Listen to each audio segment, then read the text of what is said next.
Yam Shaiva Samupasate Shivaidi Brahmeti Vedantino Bahuddha Buddhayidi Pramana Padavaha Kartedi Nayyayika Arhan Nityadha Jaina Shasanarata Karmeti Mimamsaka Soyam Vo Vidadhatu Vanchita Phalam Trailokyanato Hari Soyam Vo Vidadhatu Vanchita Phalam Trailokyanato Hari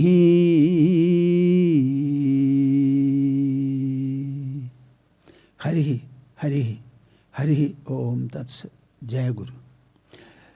We shall have the commencemental chorus recitation of Omkara 3 times. Interlock your fingers, sit comfortably erect, close your eyes, open the mouth and the heart and join me. Increase the volume a little bit. Hari, Hari. Yes, we start. I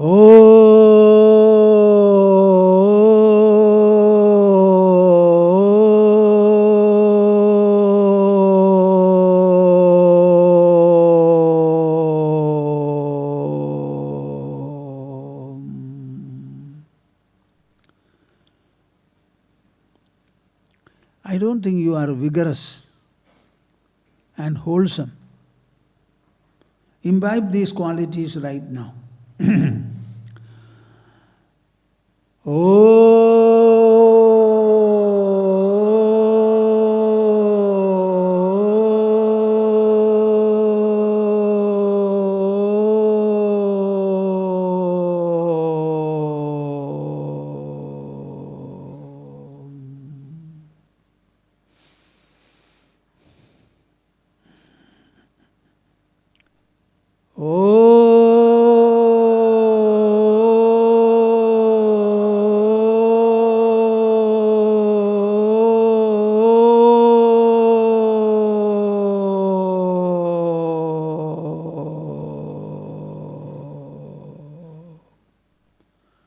Hari Om Tats Jaya Guru.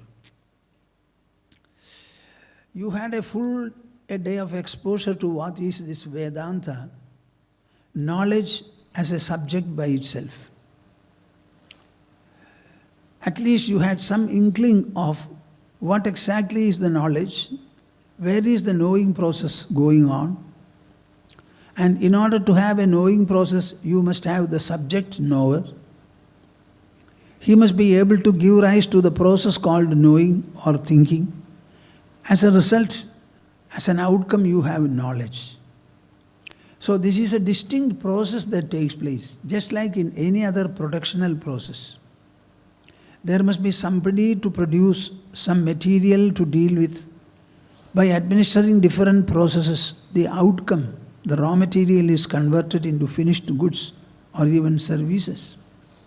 Exactly the same takes place in our within also. Unfortunately, we don't have the patience or the taste or the discretion to go into it.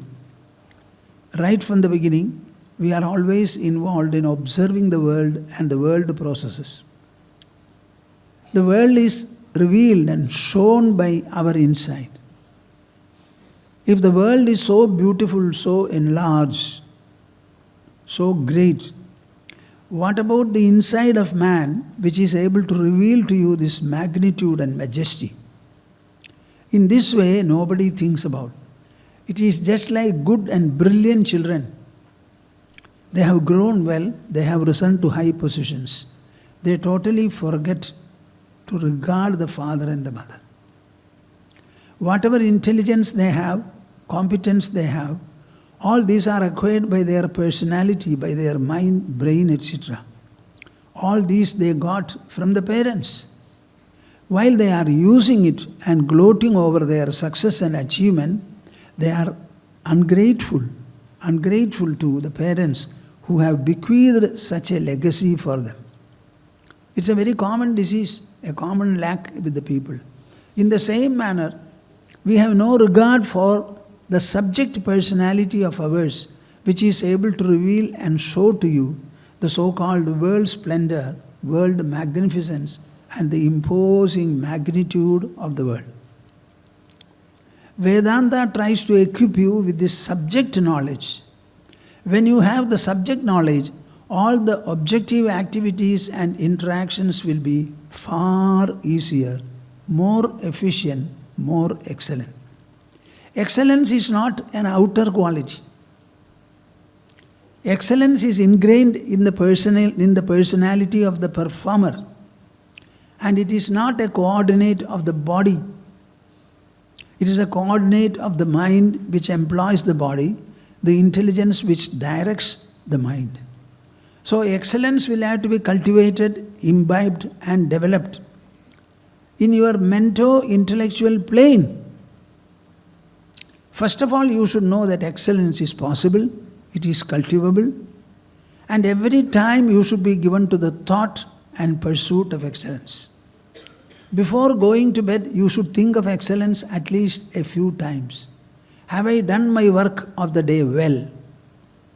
Could I have done it better? This kind of an evaluation before going to sleep you must have. After all, you lie on your bed. Instantly you may not sleep. Sometime you have. Use it usefully for introspection. I would like to describe this introspection as infusional introspection. The purpose of the introspection is to infuse the benefits and effects to the mind and intelligence. You are not introspecting over the objects of the world to improve the object processes and dealing. Here is the introspection by virtue of which our own mind will be imbued with the salutary features, the benefits we want to have to embody. This introspection is very important over whether you have done or run the day well. Could there have been some improvement, corrections? Could I have done it better? Did I speak well? Was I effective? Was my emotion all right? Its expression all right? How was my interaction? Was it effective to evoke the necessary response on the other party? This kind of an introspection. You observe the people, how they talk, how they behave, how their body language is. Every time you observe the others, some learning will take place. There are many people in this world far more intelligent than you are. Observe them, observe them. Automatically you will be absorbing the benefits of observation. So Vedanta specializes in this, and it repeatedly says, Shujir Daksha, be clean and hygienic and be very clever, dexterous and efficient. Be kind to people, considerate to people, be interested in the welfare of the entire creatures of the world. This is what Vedanta is. It is a knowledge which instills purity and expansion to the mind, sharpness and more perceptiveness to your intelligence. Right from the beginning, it tells you that you have got an indestructible personality as the core of your being. Always cling to it. You are not conquerable. You are not destroyable. I have got an imperishable identity in me. This identity is what I am referring to as I. The I evidences it. I have been saying I ever since maybe we were 2 or 3 years. And every year, decades have passed, you still say I. There is no change in it at all. So it is an unchangeable entity. When you have that kind of an anchor in you, what else do you want?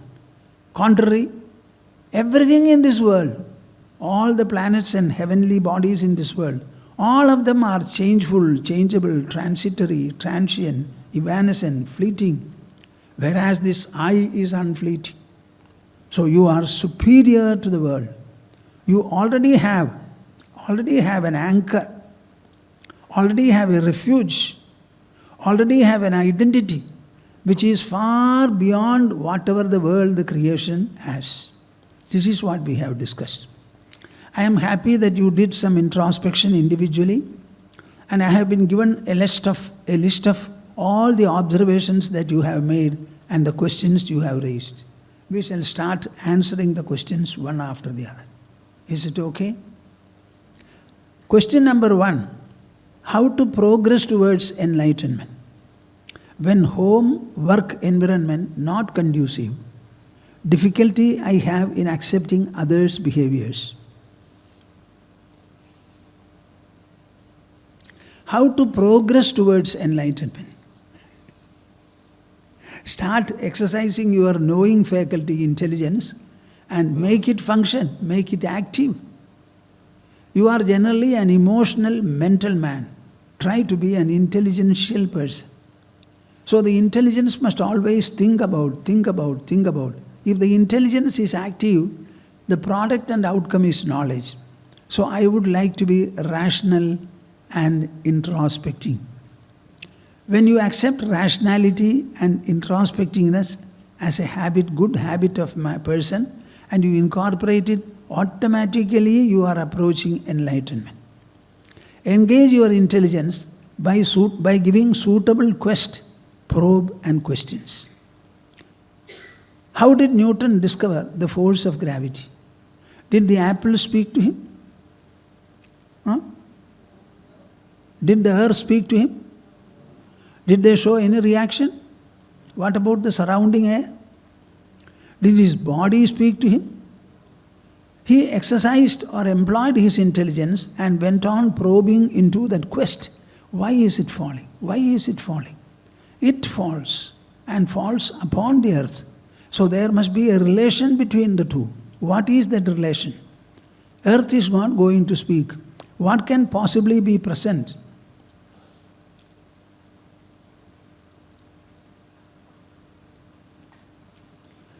What can possibly be present between the apple and the earth and circulating or radiating in the air?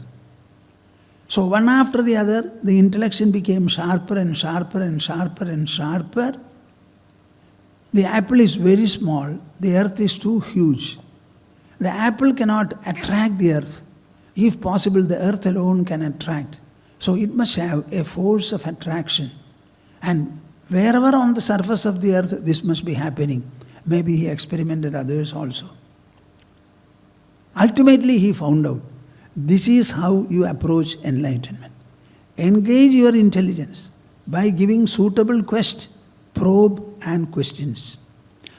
Our Vedantic thinkers also formulated questions and inquiries before them, and they dedicatedly pursued it. Then they arrived at knowledge. Any quest when pursued can only land you in knowledge. So knowledge is had by pursuing questions, enquiries, quests or aspirations. Think for instance, as I told you, people say we should be truthful. What is the harm in being untruthful?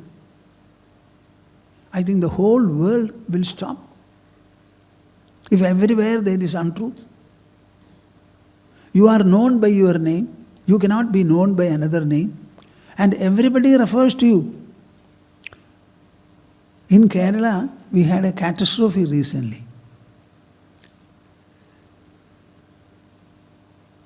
What is his name? That boy who was arrested. You know, suddenly the rapid action force unit of the police came, barged into a house, suddenly caught hold of X. And when he was being carried, the mother cried, so many people cried, he is innocent, why are you touching, why are you touching? They simply carried him away, treated him with third degree methods. But he was not the boy they were looking for. It was another person. The names were the same. And this boy died. Died in a matter of 2-3 days. You know, the police has instituted a case charging the policeman for murder. Can you imagine? Is it not an instance of untruthfulness? Should they not know whom they are arresting? Two people can be having the same names. So many people shouted, even then they did not hear. And they treated him very badly even while he was being carried in the jeep. And then very high officials are involved, including the superintendent of police. So, I don't think untruthfulness can sustain the world even for a minute. Our earth is very truthful, honest. The fidelity of the earth you must be able to absorb and assimilate. When did the earth started revolving and spinning? Can you tell me? And up to now, is there any change of the day? Some days it is 24 hours. At other times it is 24 plus or 24 minus. We are earth's children, products. Should you not be as sensitive, as reflective, as loyal as the earth is? So be honest, be consistent, be steadfast, be committed. There is no scope for being anything else. You are deflecting from the human standards whenever you do anything wrong. Why should one speak truth? Think about it and find your own answer. What is the harm in being dishonest? People say, be honest, honest. There is no option, my dear souls. You can only be honest in this world. Any dishonesty means the world will come to a stop. You go to any kind of a shop, maybe a railway station or any other place, give them large currency, buy goods, ask for the balance. They don't say you have not given so much money, and you don't say you don't get the balance. So the goods and the balance are given, they are satisfied, you are satisfied, nothing is wrong. You give 100 ringgit and ask for change. The people will give you change so much that they will total up to 100. Suppose you give 100 and they give only 95, will it be all right? So you expect everyone to be honest. Then how can you be dishonest? I think honesty is the only way. Then, so far as disparity and disharmony between you and the others are concerned, what I have to say is, I have already said it, you must give a broad place in your mind for all kinds of people in this world. Suppose you have a family of 5 members, and one or two of them are mischievous, irregular in their behavior. Even then they are family members. So do you stop living with them? Do you banish them? In the same manner, our larger family is the society, the place of work, etc. There may be 1 or 2 backbenchers or backtrackers. You have to give a place in your heart. This is what Bhagavad Gita says. What did he say? Suhran mitraj udasina madhyastha dveshya bandhushu sadhushvapicha papeshu samabuddhir vishishyate. You must have an evenness of outlook towards all kinds of people. Friends, well-wishers, enemies, middlemen, good and noble people. You cannot say, in my world only good people will be there. If some people are bad intrinsically by their own birth, whom are you pointing your finger at? He says, I am like this right from the beginning. If you are good, I am bad. The power that made you good has made me bad. I have a right to live or change my nature. I tried, I could not succeed. You try and change my nature.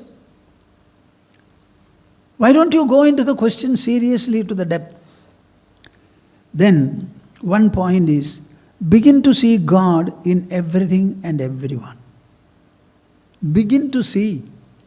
It is a precept, a norm that I am trying to tell you. See God in everything unquestioningly. God is all-pervading, you will agree. If God is all-pervading, in everyone is the presence of God. Once you start seeing the cementing factor that God is present in everyone, your mind will grow a sense of acceptance towards all. You may not live with them, you may not become friendly with them, but you will accommodate them. Your mind will start expanding and your intelligence will be illumined, enlightened every day. By this one formula, one practice, seeing God everywhere, it will make you feel gradually the presence of God in everyone, including yourself. Prahlada, the young boy, whose story appears in Srimad Bhagavatam, he was talking to his friends, classmates, and he was finishing the conversation in this manner. Would you like to hear? A 7-year-old boy, the son of Hiranyakashipu, a demon emperor, who was wanting to kill him, destroy him by several means, but failed because he was embraced by the invisible Lord in his heart. Ultimately, the father became very desperate and fearful. All my efforts have failed. My son will not excuse me. And he tried to cut off his neck. But before that happened, something else.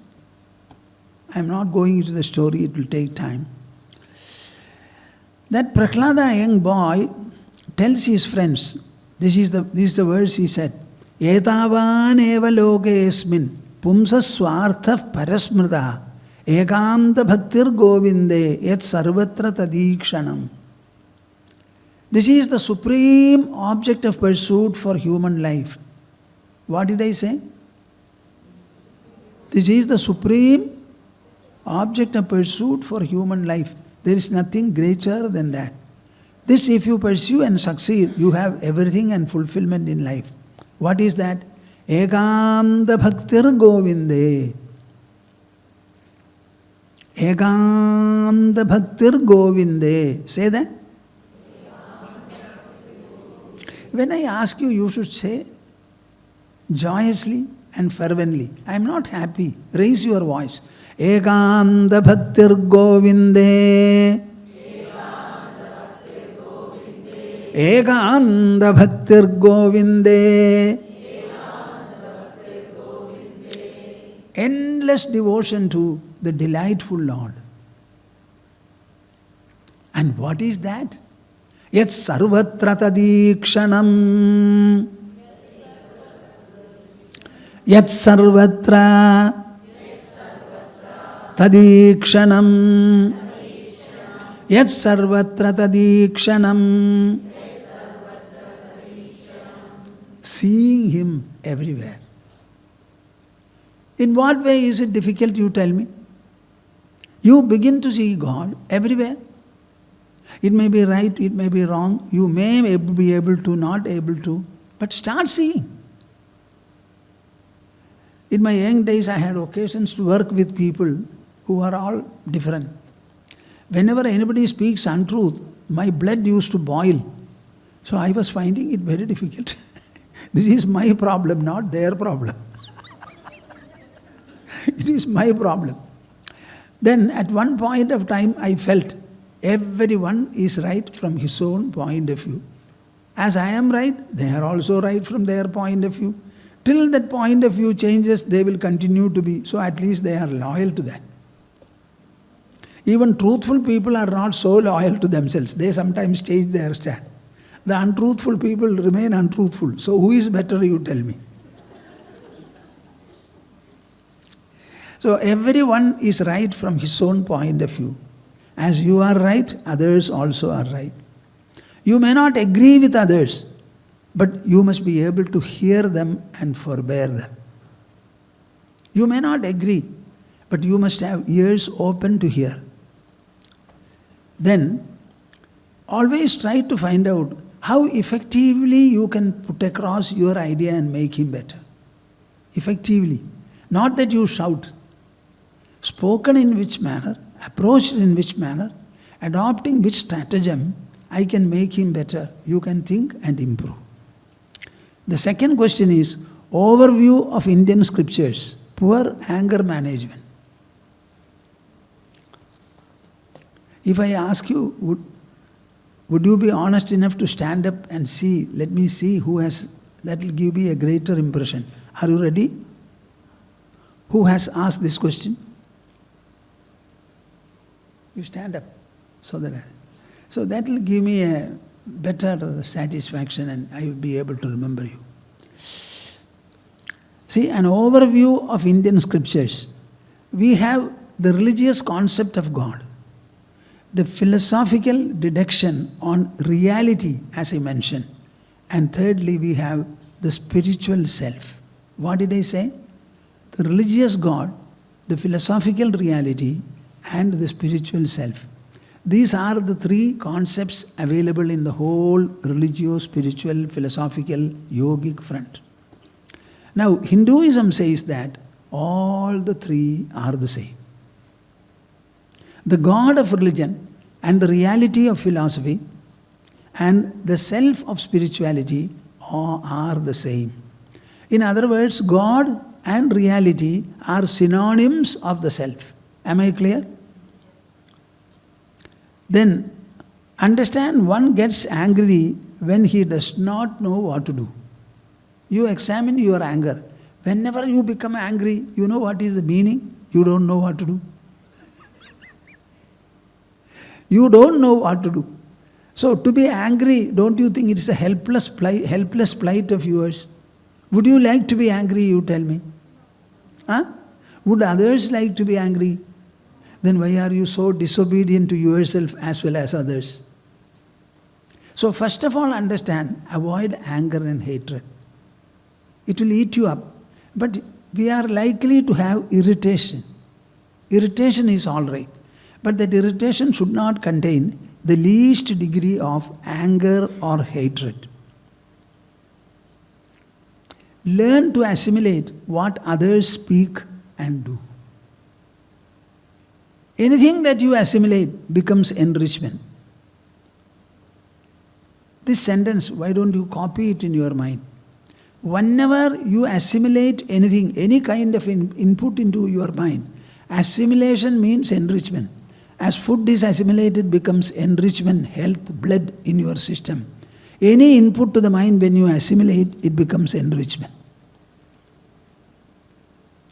In your interactions, meet always the other people with a better and a nobler response. He got angry. He disliked me. So he disliked me first, and I disliked him squared next.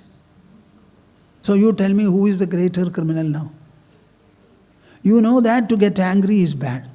So he got angry. Knowing that it is bad, you become double angry. So who is gravely wrong? So understand that we must always be better. He gets angry. Can I do anything better? So you get angry, I get angry, the third man gets still more angry, and the whole world becomes angry. So when you find something to be wrong, try to eliminate it in yourself. How can spiritual life and modern life be balanced? Please be ready for the answer. You are spiritual by the very fact of your life. If you are not spiritual, your body would have become inert. It is the spiritual presence in the body that animates the otherwise inert body in sentient body. The fact that you have pulsation, the heart beats, the lungs are bellowing, blood is circulating, the body is radiating, all these are taking place only because you are spiritual. The entire creation consists of matter and energy, plus the third factor, consciousness. You tell me, are you only matter and energy? Yes or no? If you are not merely matter and energy, what is the third factor? That is spiritual. So you tell me whether you are spiritual all round. Tell me. If you are spiritual, what does modern life mean? A spiritual person, will he become unspiritual? Huh? A woman will become otherwise? Sugar will become bitter? Milk will become black? So you are spiritual by the very nature of your birth. So spirituality can function in any situation. Even when the life is modern, you tell me, the most ancient man, he had one body, one mind, one intelligence, one ego. He had 5 senses, knowledge senses, and 5 action senses on the body. The modern man, has he anything different? Huh? The world consisted of Panchabhutas then and Panchabhutas now. So where is the difference? What is meant by modern? Is there anything modern? What is that? Anciently you were putting on your dress on the body. Now also you put on. Maybe it is different. Either you cover your body or you open your body. So the civilization can be from nakedness to full covering. At one time it was this, it will go up. I don't know how much it will open up. Then finally it will go their words. Because they have to find fashions. This is what world is. Let us understand it properly. There is no difference at all. So modern life, the ancient man, the individual was interacting with the world. The present man is also interacting with the same world. So life is interactional, life is experiential. There is no difference at all. When you understand this factor, you become consciously spiritual. Consciously spiritual. So be conscious and consciously spiritual now. And look at everything spiritually alone, not materially or energially. Wherever you are, whatever you do, your spirituality does not change at all. There is a proverb, Tamil Solluva, Raman Ponadamellam Ayodhya. Wherever Rama goes, it is Ayodhya. You know, when Sri Rama decided to go to the forest and Sita also followed, Lakshmana said, I will follow you. For Rama, Sita was his wife. Lakshmana decided to go alone. He went to Sumitra, his mother, and told her, I am going. You know what Sumitra said? Nothing she said, except a message she gave. Ramam Dasharatham Vidhi Mam Vidhi Janakatmajam Ayodhyam Atavim Vidhi Gachata Tayatha Sukham. This is the greatest message of Ramayana. And that too, Mam Vidhi, these two words. What Sumitra said, Ramam Dasharatham Vidhi. You are going with Rama to forest for 14 years, very long period. From today onwards, consider Rama, your elder brother, to be your father, Dasharatha. And literally it was. Rama exited, Dasharatha fell dead. Ramam Dasharatham Vidhi. Mam Vidhi Janaka Atmajam. The sister-in-law, Janaki, consider her to be me, your mother. Ayodhyam Atavim Vidhi. Whether it is forest, huger or not, wherever you go, consider that it is Ayodhya. And my dear son, go comfortably, happily, jubilantly, and fulfillmentally. This is the message. So, can you not be spiritual wherever you are? Are you not? What can modern life do for you to change your spirituality? You are spiritual, whether you recognize it or not. Are you not human? Oh, that also takes half an hour. If you are human, you are spiritual also. Realize this fact of your life.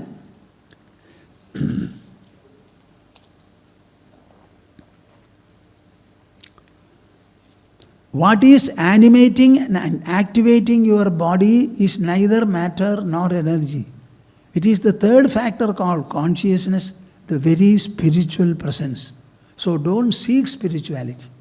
Reflect and radiate it. Express it. Express it. Be spiritual.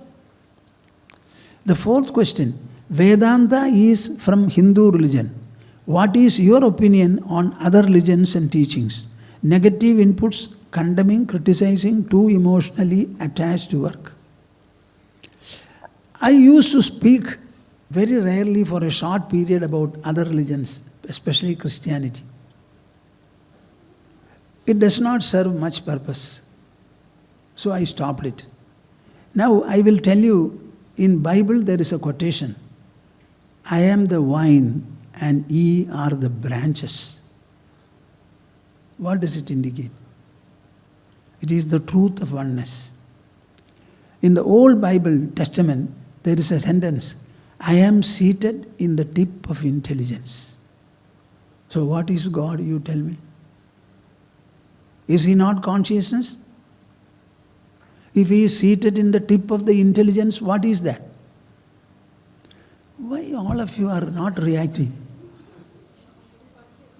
All references to the heaven, etc., kingdom of God, everything is gone. I am seated in the tip of intelligence. And in Islam, if I am correct, La ilaha illallah. The meaning is there is no God but God. There is no God, especially whom you are seeking here, there and everywhere. But only God is there. Anal Haq means I am the supreme reality, Brahman, Allah. These are all quotations from their religion. Don't expect me to speak more. Negative inputs, condemning, criticizing, too emotionally attached to work. You tell me, if you chant the name of God, it is so good and holifying. In the same manner, if you chant the name of devil, will it be good or bad? Suppose you start condemning and criticizing, who becomes bad? You have doubt? If you condemn, you may condemn X. X doesn't know and he is not affected. But you are getting condemned every time when you condemn the others. So everything is yourself, you understand. It proceeds from here. Have a mind which will not condemn, which will not unnecessarily criticize. You can critically look at matters and arrive at sober judgment, but you cannot ridicule, condemn, or vilify others. It's very, very bad. It spoils you. So will you eat poisonous food? So condemnation is a poison. You poison your mind by doing so. When you understand it in this way, I believe you will never do it. You will feel shy. This understanding, just like a torch lit, darkness goes away. The spirit of condemnation will start dwindling, and before long, it will have said goodbye for you. Still struggling with definition of excellence. How will I know I am living an excellent life? Does excellence in knowledge apply in work environment? Practical steps for excellence. So you want to understand what is this excellence. As a living individual, if you are effective, that effectiveness is excellence. Find out by life, from life, what are you expecting? I believe every one of us is expecting happiness and fulfillment. Am I right? If your life is able to bestow this upon you, automatically you are excellent. So excellence means a life which is endearing in nature, which is exhilarating, ecstatic, fulfilling. And this sense of fulfillment and ecstatic fulfillment should not dwindle at any point of time. We are all working. Nobody can remain even for a second non-active. Bhagavad Gita says, Nahi kaschikshanamapi jatu tishtatya karma kriti. Nobody will be able to remain non-active even for half a second. Nature keeps us active. That being the case, we have to be working and we have to be active. In that active phase, if you are able to be effective for yourself as well as others, you become excellent. Every day when you go to the office, you have worked for 7 or 8 hours. By the work, if your bosses are pleased, your productivity is accepted, you are excellent. And then in the home, your behavior, your preparations, etc., the home members are happy with you, I think you are excellent. Let the members of your family be happy with you. Let your professional bosses and colleagues be happy with you, and you are excellent. If people like us also say that you are good, you are super excellent. Excellential thinking makes you better. You should think in an excellent manner, non-harmingly, trying to be helpful, always thinking and giving a place to God, understanding that you are different from the body, you are the soul, imperishable, inexhaustible, infinitely resourceful. So the thought of the soul will automatically make you think about excellent qualities and achievement. Try to become knowledge-oriented. Knowledge-oriented. Knowledge-oriented. What did I say? It is not merely doing, but thinking, knowing, understanding, evaluating. So every day your intelligence should be active about you, about your environments, about your own activity, how friends have spoken, etc. Expecting others to behave in a certain way, feeling that friends and family owe me something.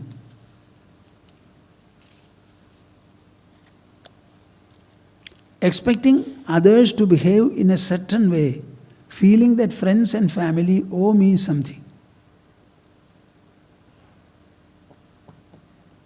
I will cut short and give you a short answer. Do not expect, but accept and proceed. Do not, but accept. Learn to accept. That one magic word of acceptance. Accept the world. Accept the situation.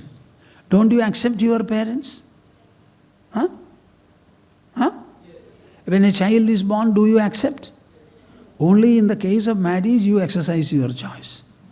So there are two propositions. To marry somebody whom you love, or to love whomever you are married. Tell me which is the better.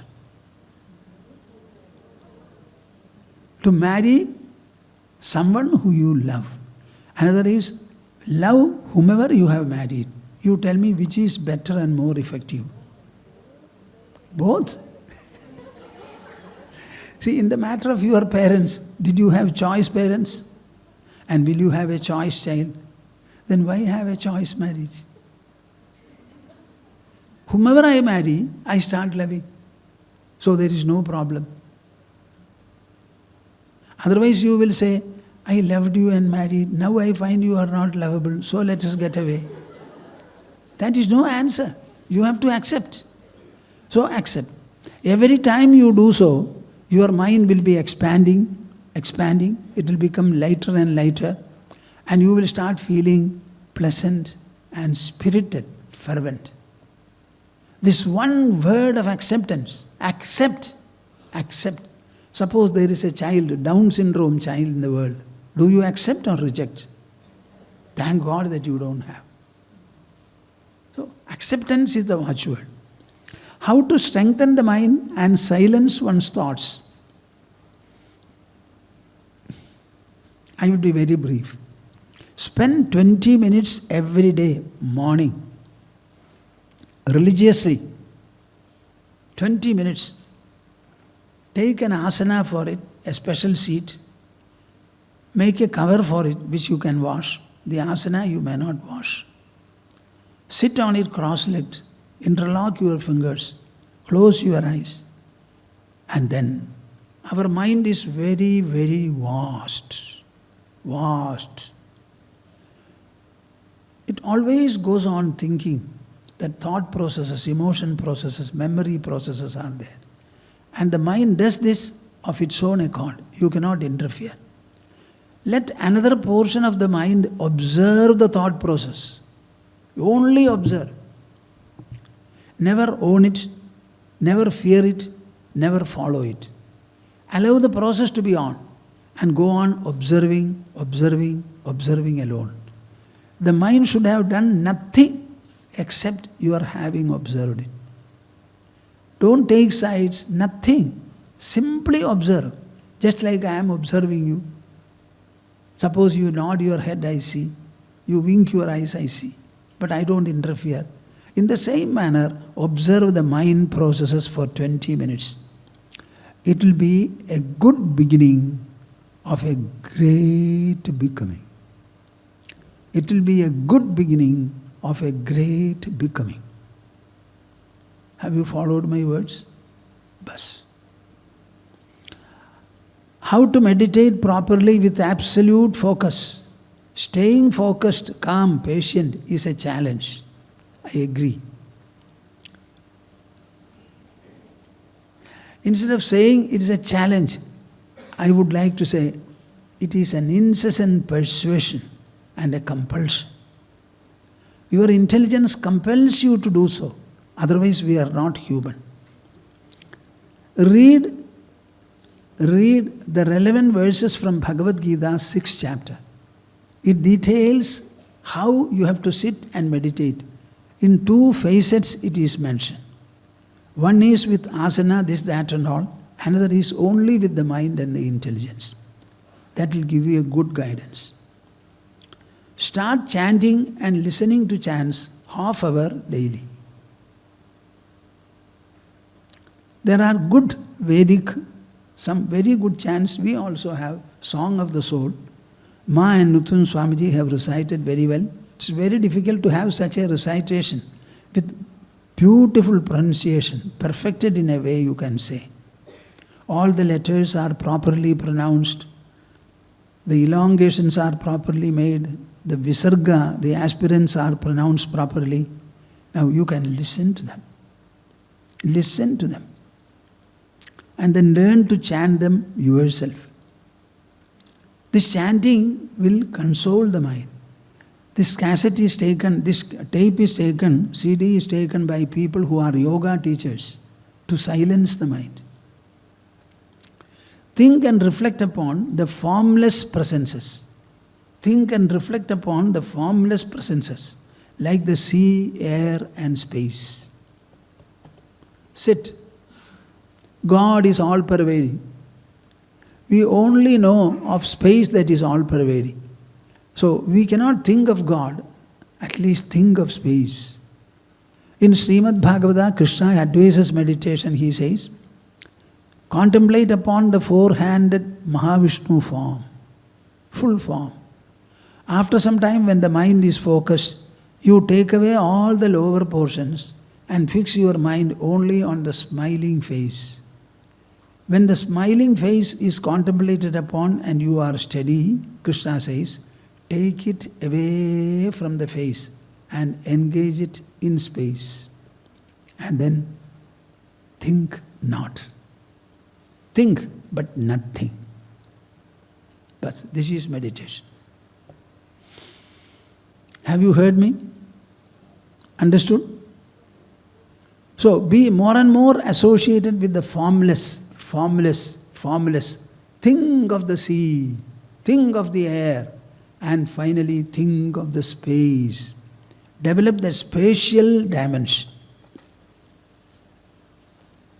As a student, what are the right sadhanas to pick up to ensure spiritual journey leads to path of knowledge? Fear of failing. Every day, try to spend some time in reading and listening to spiritual matters. Don't go for miracles and mysticism. You can read some very good biographies of human saints. Read Ramayana. Read Srimad Bhagavatam. Read Bhagavad Gita. Get involved in this. These are all inputs to your mind. That is one way. Make Bhagavad Gita a constant friend and guide. Bhagavad Gita, make it a guide. It's a textbook of life. It tells you about character, behavior and interaction. I generally use 3 phases: characteral elegance, behavioral majesty and interactional excellence. These are the subjects of all our epic narrations. So be given to them, Bhagavad Gita in particular. How to harness inner strength? Please give some practical tips. How to harness inner strength? Inner strength means spiritual strength. I would like you to start with physical exercises. When you are focusing on physical exercises, you will have to count. How long will you do an exercise? Say up to 10 counts. So when your attention becomes your own body, it is focused on the body and you have to count. That is virtually half meditation. So exercises, you remain very faithful to. Love your body, not another body. Love your body, and then let the body be flexible, let the joints be sufficiently flexible. Exercises will help you. You should enjoy doing these exercises and you should start missing them. Like food, exercises also should be. Take up mind observation practice unfailingly.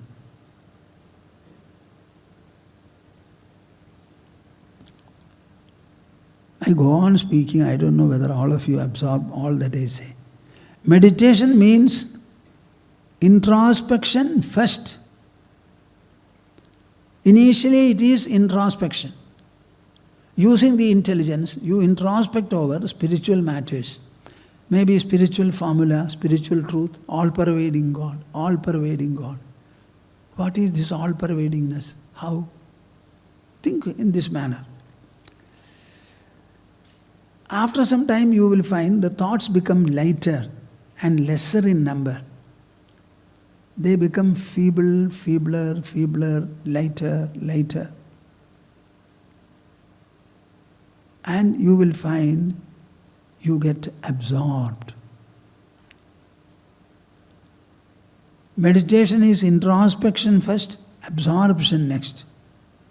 And thirdly, it is dissolution still next. Your very thought process will get dissolved. Janaka asked sage Ashtavakra about the spiritual knowledge, etc. And then he gives a formula.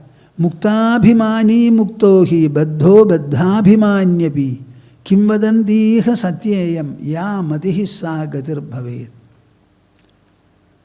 Muktabhimani muktohi baddho baddhabhimanyapi. My dear Janaka, what your mind thinks, that it becomes.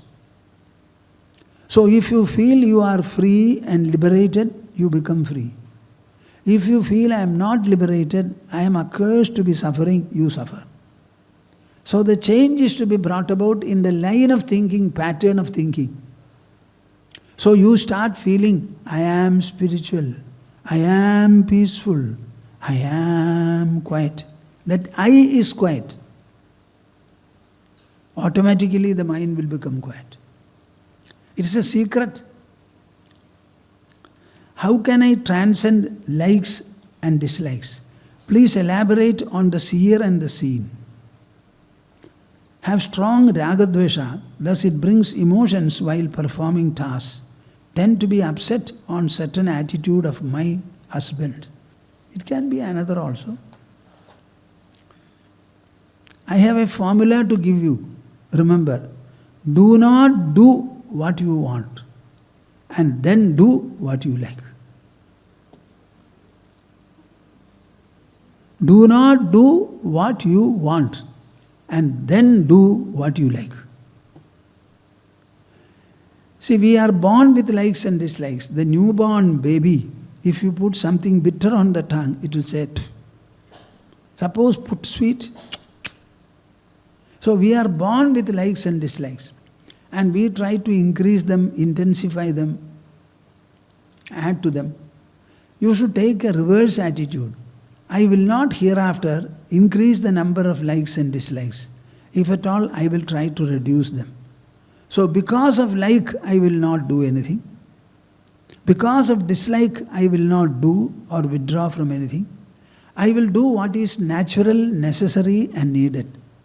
Whatever is needed, I do, whether I like or dislike it. So replace your likes and dislikes with needs and necessities. Automatically they will dwindle. Do not make anything that takes place in life too heavy. Make light of all events, episodes and situations. Suppose you get angry, don't be heavy about it. Suppose others are angry, then also. So make light of all situations in life. Then the mind is fresh, it is capable of thinking better. How chanting and reciting verses can change our life? Oh, it can change the whole life. We are chanting something in the way of a poetry. And poetry is half music. Ideas and words strung in the form of a musical note. So it's very good to chant. In Sanskrit, the verses are called shlokas. Shloka has the meaning of removing shoka. They remove your shoka means grief and suffering. That is why it is called shloka. So when you chant, you become delightful. Delightful. Because this chanting comes from your heart, from your brain, from your mind. In the process of chanting, all are involved and you hear the chanting. So there is a fourfold application. You have to use your mind to remember and chant. You have to use the vocal system and you have to hear the sounds and then associate them with the meaning. So there is a fourfold application. Instantly it results in exhilaration and joy. There is nothing equal to chanting.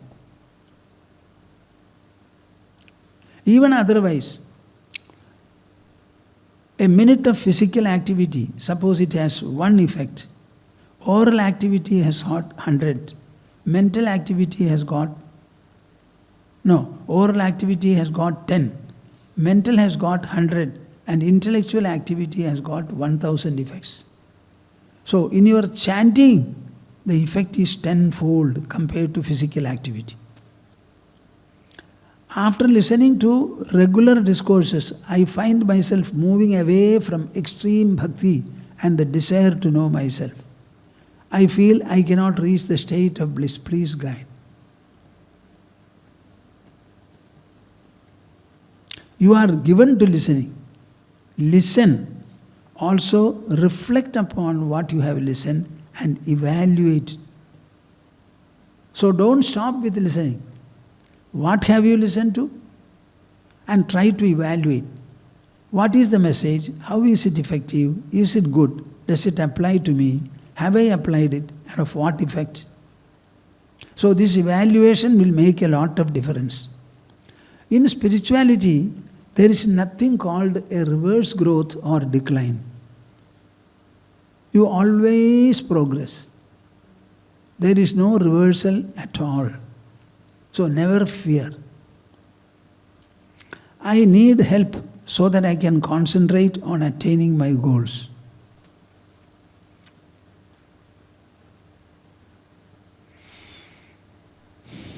Why are you doubting about it? Any kind of an output follows a calculated, deliberated, dedicated effort. When you make a spiritual effort with dedication, automatically there will be an effect and outcome. Try to improve your effort as much as possible. Keep in touch with us. We will help you. Suppose you keep in touch with us, write to us or speak to us, think about us. It will be a spiritual association. And that association, just like one more child born in the family becomes an object of thought for you. So if a saint or a sage has appealed to you and you have appealed for him, automatically it grows into an association. And this Guru Sangha always helps you. That is the one way of improving our mind, getting more and more enlightened. Please tell me ways to calm and quieten the mind. Can't control wandering mind. Can't control my anger. Tendency to react immediately and regret later. All these things are arising from the same mind. Now I would like you to observe the mind process and the thought process for 20 minutes every day morning in empty stomach. Simply do it and tell me after 2 or 3 months. You can tell me even after 1 week.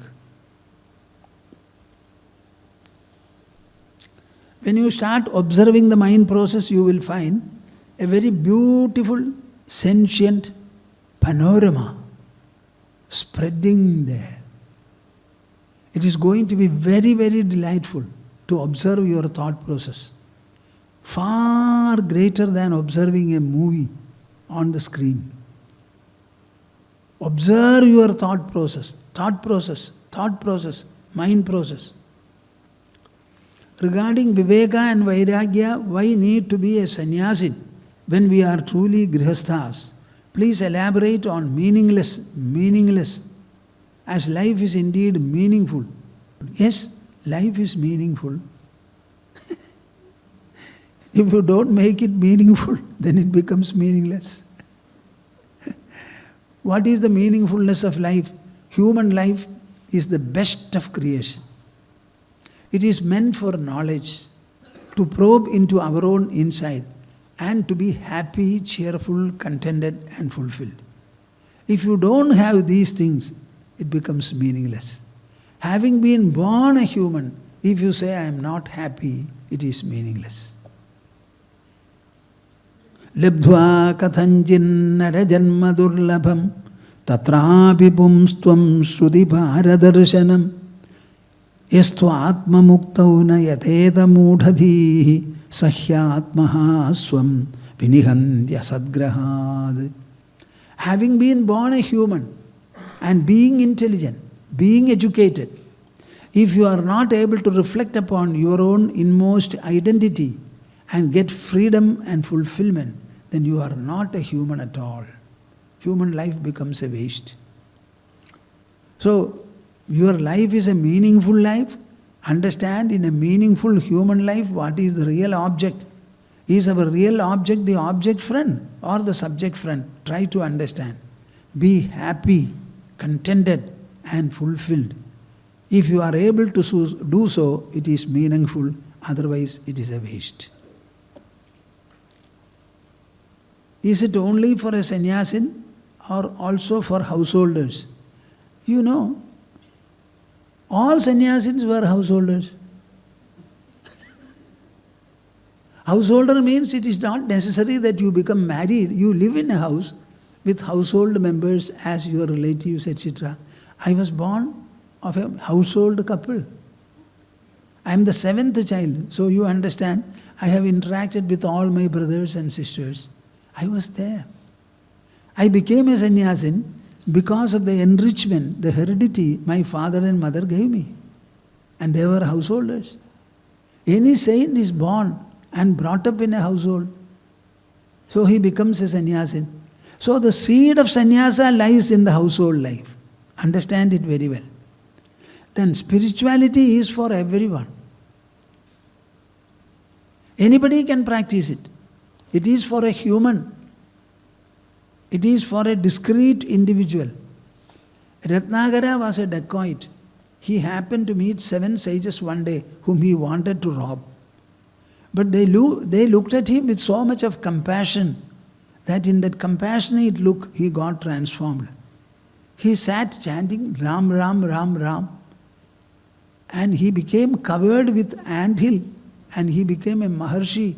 Wrote a poetry which continues to rob, as I said, all people of their bad tendencies. What do you say about it? So the spirituality is universal and all people can practice it. Consciousness makes you conscious of other things. Does it mean we are most important, not the objects? Can you relate God to matter, energy and consciousness? Are they different or subtle and gross manifestations? Yes, yes.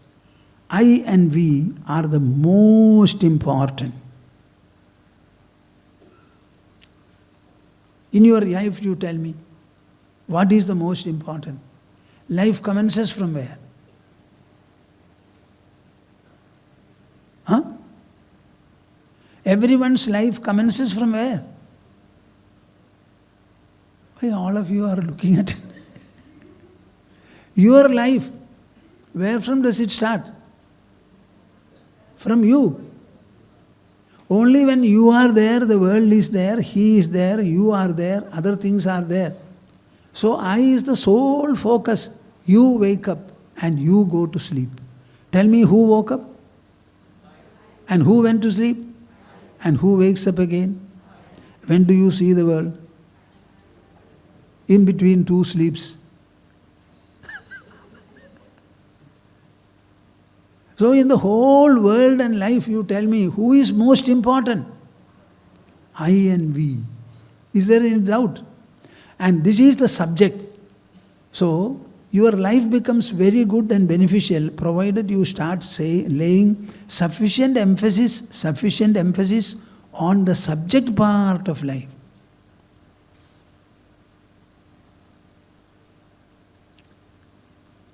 When I am, the world is. When I am and I am awake, the world is. When I am not awake, the world is not. So everything proceeds from the I and ends also with the I. How rituals and prayers will purify me? That was the question 16. I missed it. I will take up the other one later. How rituals and prayers will purify me? When they are well done, you do a ritual and you do a ceremony or worship only for purifying yourself. Because the rituals and worships are not secular and worldly activities. They are religious or spiritual activities. Whenever a spiritual activity is done sufficiently with attention and involvement, what will it do? It will purify the performer, enrich the performer. The purpose of a religious worship, you tell me, you go and look at the idol and pray. Is it to bless the idol or bless yourself? Huh? You offer some pudding to God. Is it for God to eat or after offering you eat? If God starts eating, nobody would give also. I think everything that we do is for ourselves. So understand it very clearly. When rituals and worship are properly done, it is like taking tonic. When you take a tonic, is it for the benefit of the tonic or for yourself? If you have your food, is it to benefit the food or for yourself? If you read a book, it is for the sake of the book or for your sake. So everything is done for your own sake. Devotional and ritualistic performances are only for the performer's enrichment, not for anything else. Do them well and you will be enriched. Its outcome is that you go to a temple, worship God and come back. You feel a satisfaction and contentment. The next question is going inside. I told you about Rama's encounter with Ravana. When he reached a confrontation, a crisis, what did Rama do? He closed his eyes and contemplated upon the crisis. Instantly he got a clue. 10 necks and heads, only one chest. So I will aim at the chest. Ravana fell. At any point of time, the suggestion, the direction, the clue, the inspiration, tell me whether it comes from outside or inside. Where from his hunger?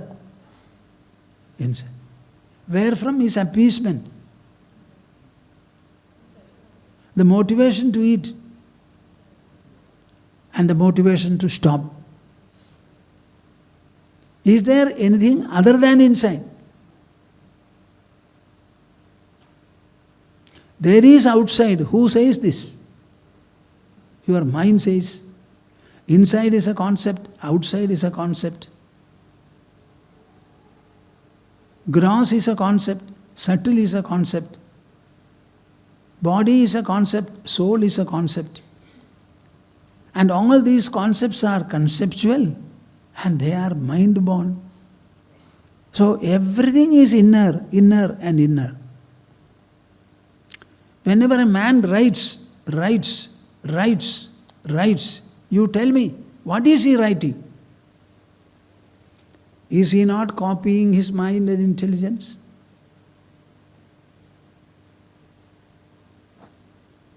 All of you are stunned. Any writer, what does he do, you tell me? Where from is he writing? Huh? His fingertips, right? What is he doing? He is copying his mind. Whatever thoughts come inside, he renders them into paper or into the screen by pressing the keys. So you tell me, is there anything other than inside as the source of every activity that you perform? So what is meant by going inside? Trying to understand this process properly.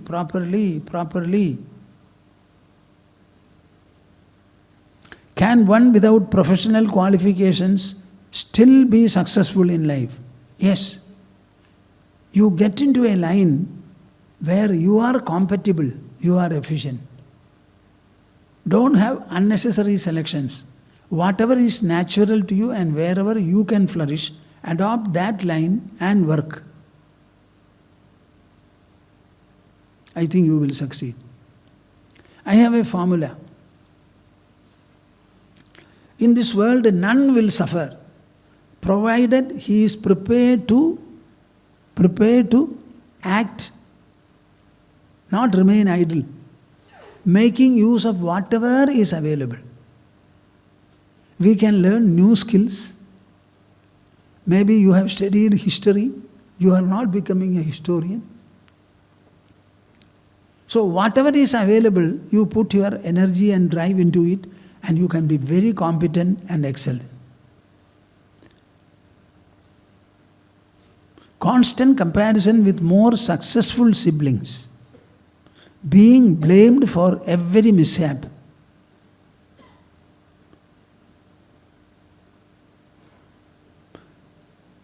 You can compare and contrast, provided that process is inspiring to you. If you compare and it depresses you, never go for that. It is like burning fire. Don't insert your finger. Why should you compare? It is not so much comparison. You can find somebody good and great, efficient, observe him and try to be like him. It is not comparison, it is learning. So don't compare yourself with your brother X, Y or Z, provided that comparison is going to have a depressive effect. Provided it helps you and inspires you, well and good.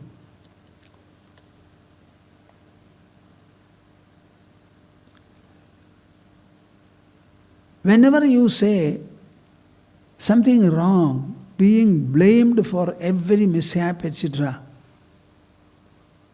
if somebody is blaming you for every mishap, is it not very clear that he is of a poor wit? If anybody blames you for everything, I think blaming is his habit. And you are handy for him. So you must have the discretion to say that, I am blamed more because he wants to blame. Okay, give him the joy of blaming.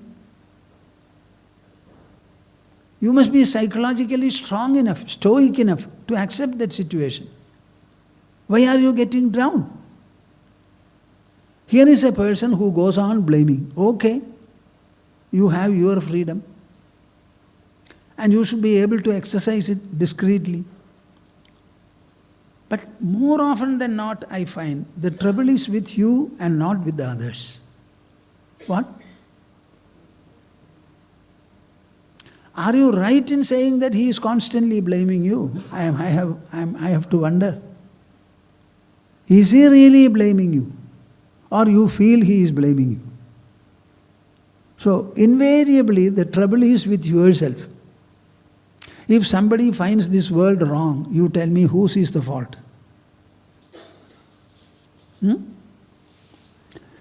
After so much of talk, you have no answer? If somebody finds this world wrong, do you have any option? Is there any other world we can go to? And so many people are living there. Why should it be bad to me? I have to live in this world, good, bad or indifferent. So why should I call him bad? So a person who blames the world, actually he is wrong. He should change his point of view. So I seem to be constantly blaming. So that point of view should be corrected and changed. The trouble is with yourself. I think I have answered all questions. I will end it up with one or two Sanskrit verses. And I give you a devotional touch. Particularly I said the world we have no option about. Lokesha chaitanyamaya deva Shrikanta Vishnu bhavadajnayaiva pradhasamuttaya tava priyartham samsarayatram anuvartayishye. You will find it in our cassettes here. See, this is an attitude that you can have. Oh my dear Lord, the Lord of the whole universe, the Lord who is consciousness by nature, the first of all gods and goddesses. Here it is addressed to Lord Vishnu, therefore the consort of Mahalakshmi, Vishnu, Bhavadajnayaiva.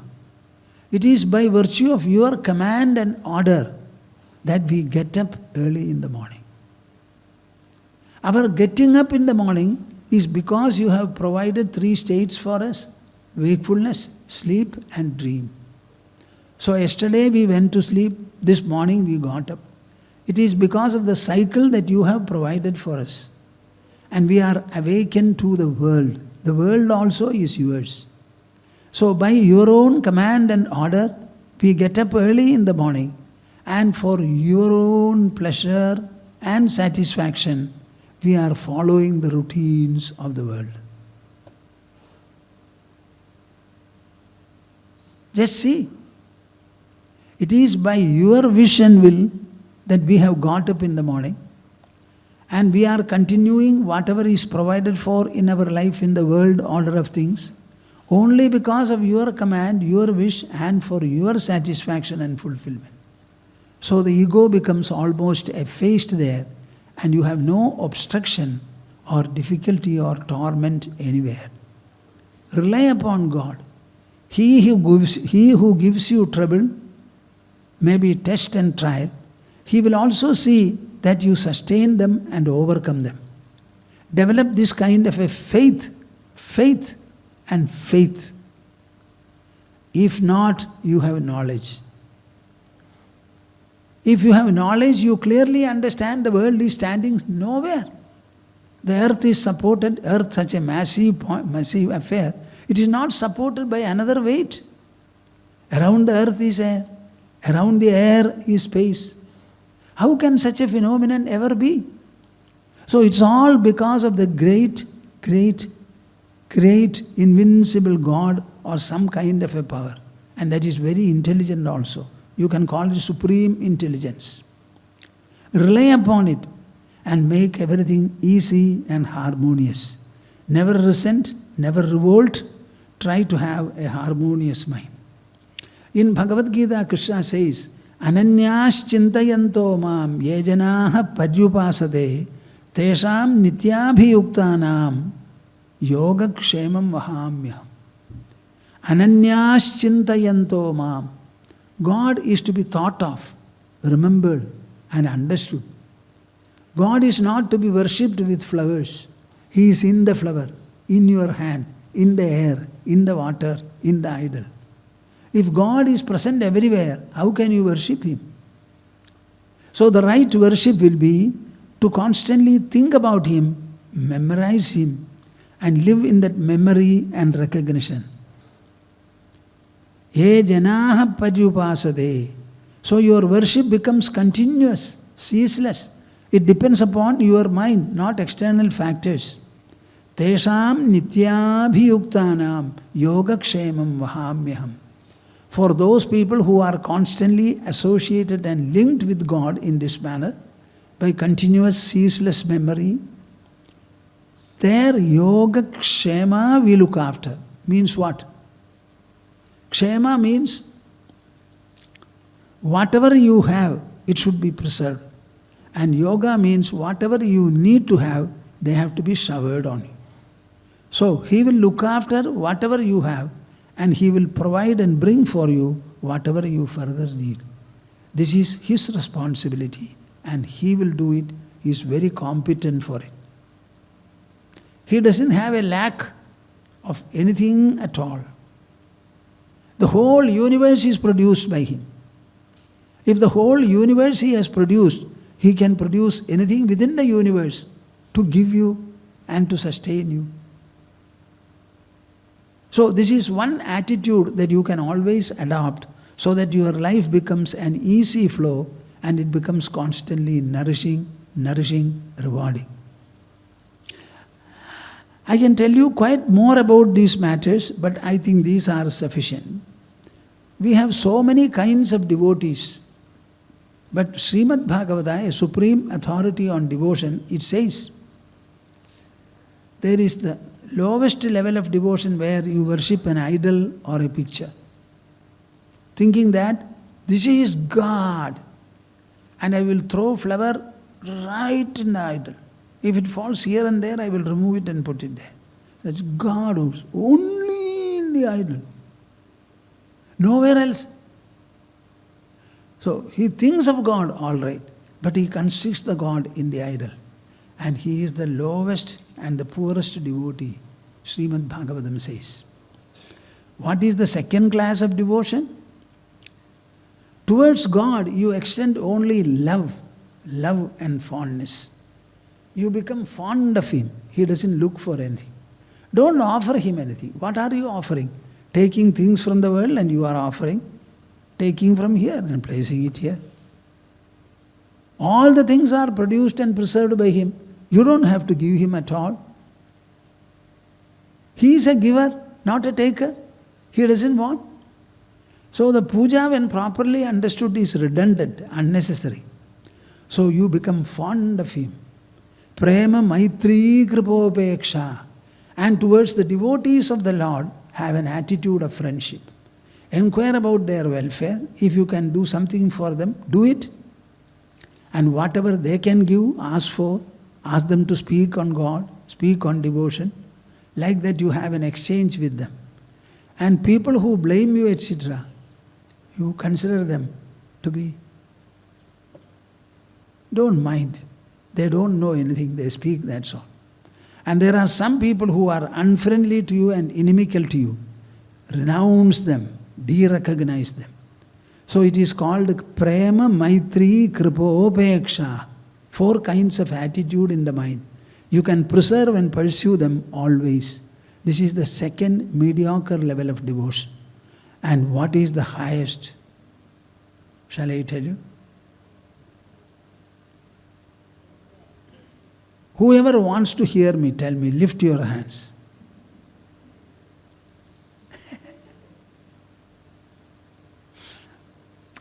With this I will close. But I want you to receive it properly. Visrajati hridayam nayasya sakshat hariravashabhihitopyagauganashaha pranayarasanaya dhridangri padmaha sabhavati bhagavata pradhana uktaha. Of all the devotees, the best and the superb devotee is he. Who is able to bind the feet of the Lord. What? Who is able to bind the feet of the Lord with the cord of love. Wherefrom is love sprouting? From your heart. So make the love for God a rope and tie the feet of the Lord. When you do so, He will not be able to exit from your heart. He who is able to do so, he is the best of devotees, says Srimad Bhagavatam. I don't think you have heard me. Have you? I don't think. Are you prepared to do this? Huh? See, if you have heard me. You have to bind the feet of the Lord with the cord of love generated from your heart. Yashoda bound Krishna at the hip, so he pulled it.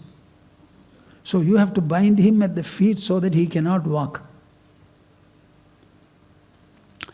Harir avashabhihito pyaghaughanashaha pranaya rasanaya dhritangri padmaha. Pranaya means fondness and love. Rasana means rope. With that, you should tie. So this is the type of approach I would like you to have. Be free with God. Be wholesome, unreserved. Invite Him. Give Him your heart. Ask Him to sit there. If He refuses, bind His feet to your heart so that He can never exit. Then your life becomes His. He will not allow you to fall because He will get hurt. He will not allow you to starve because He will be starving. So He will look after. This much of closeness we can have with God. You are given absolute freedom. Freedom. And this is how you have to understand devotion. Vedanta is a very bold science. Very bold. It is complete and fulfilling. It makes you courage incarnate, fearlessness incarnate. It makes you devotion incarnate, dedication incarnate. It makes you full, abundant, opulent inwardly in your heart. You feel, I lack nothing. There is no plus for me. There is no minus for me. I am full with God. So is the world full. I seek nothing. I have to give nothing. I have to take nothing. This is the way it fulfills you. Okay.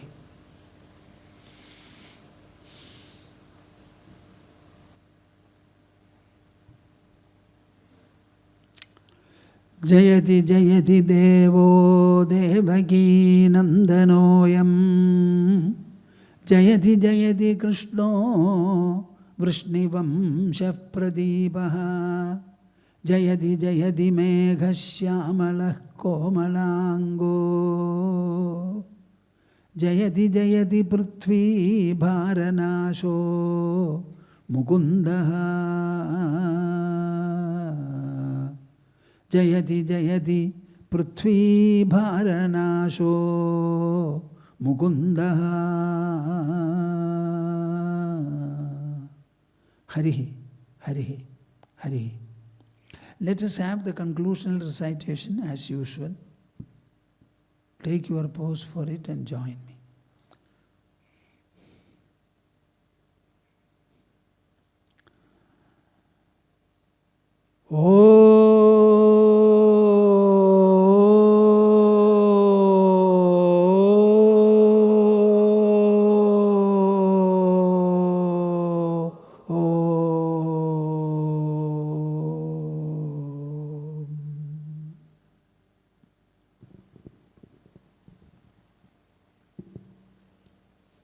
Hari Om. That's Jai Guru. Thank you, Swamiji.